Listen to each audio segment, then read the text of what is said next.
Hey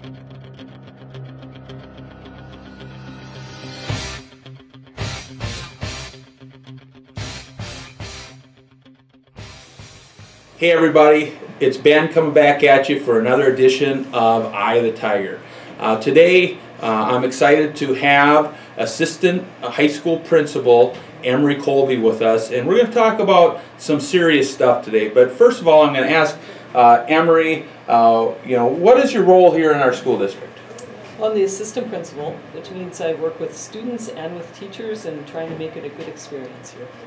Yeah, and it's a big deal. I mean, we have probably over 1,000 students in our building, and trying to provide leadership and make sure that our climate and culture is a place where it's conducive to student learning. So it's a huge job that you have, and I just want to thank you and tell you how much I admire the work that you do. In the Eye of the Tiger, we showcase just some awesome things that are happening in our district. But this edition's a little bit different, and I'm going to tell you why. It's something that's a little more serious, and it has to do with this. And I'm just going to dump it on the table. I was really alarmed the other day when I came into the high school office and I saw this. And these are e-cigarettes and vaping devices that have been confiscated from our students just this year. Okay, and this isn't even, I don't even know, is this half of them that you've... It's probably half. About half of them.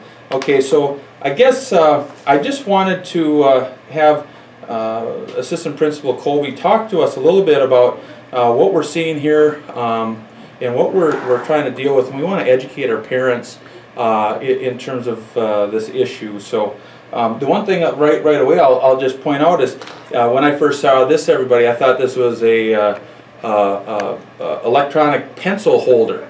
Okay, does that look like that to you? I'm thinking if you're a parent, you saw this in your child's room, you probably wouldn't have a clue what this is, thought it was something completely legitimate.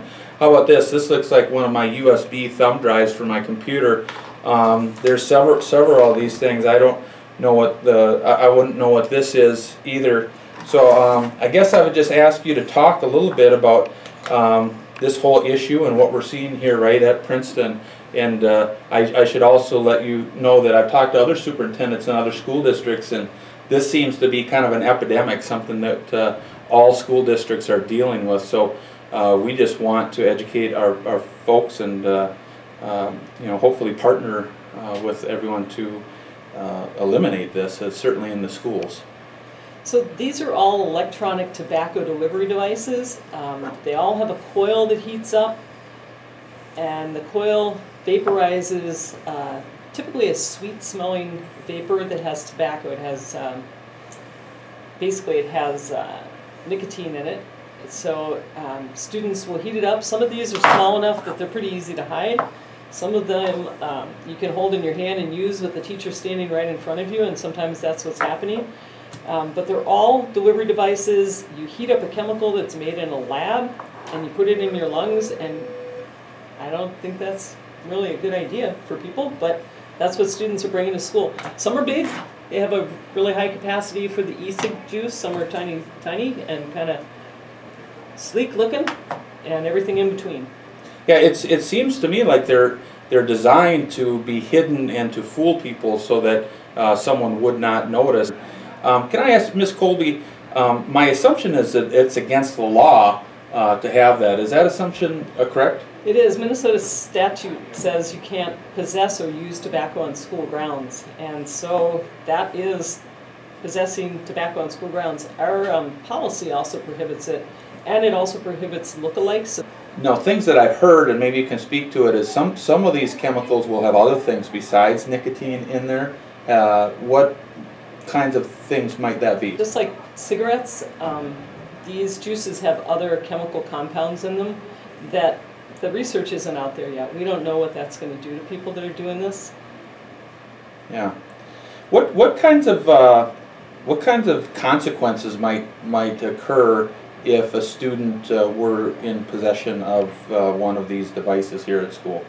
Well, school consequences will be they'll have in-school suspension. That takes them out of class for whatever period of time. Typically it's 3 or more days of in-school suspension, but there are also legal consequences consequences. The police liaison will issue a ticket, a citation, and they may end up in a diversion program, or they may end up having to go to class, or they may have to do community service. Multiple offenses, I think, probably get some more severe consequences. Okay, and if someone's involved in the Minnesota State High School League activities, that's another citation that would occur where a student, if they had a violation, they would be suspended for weeks in games and those kinds of things. Ms. Colby, is there anything to add as it relates to this? Well, I think a couple of things. A device like this might cost $120. A device like this, about $15 or $20. So kids can get these really easily. They go on the websites for different vendors, and if they have a gift card that somebody gave them for their birthday or Christmas or something, they can just click the yes, I'm 21, and get right into that website and order these and have them sent to the house, and they're off and running.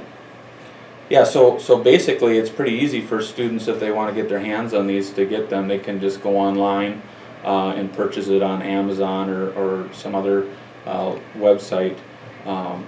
Yeah, I see that we talked a little bit about how these are really designed to be disguised, so that maybe a student that was underage could take part in this kind of activity and not get caught.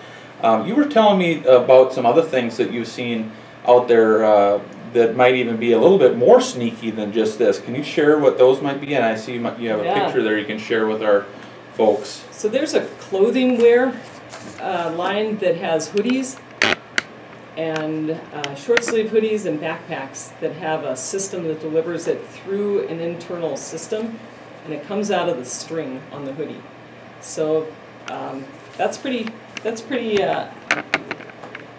hidden. Yeah, well, thank you for that. One thing I feel compelled to do as your superintendent is just share a few of my thoughts related to this. Typically in our Eye of the Tiger we showcase all the positive things that are happening, but quite frankly I was alarmed when I was shown this just the other day, and this is just part of what we've confiscated. It's unsettling to say the least, right? We're an institution, organization of student learning. It's important for us to have a safe and respectful environment. This is something that I think we can all agree on, that it does take a village to raise a child. Our students are with us during the school day, but they're in the community and at homes, in your homes during the evenings and the weekends, and we all need to be educated on this and be aware of it and work together to hopefully put a stop to it.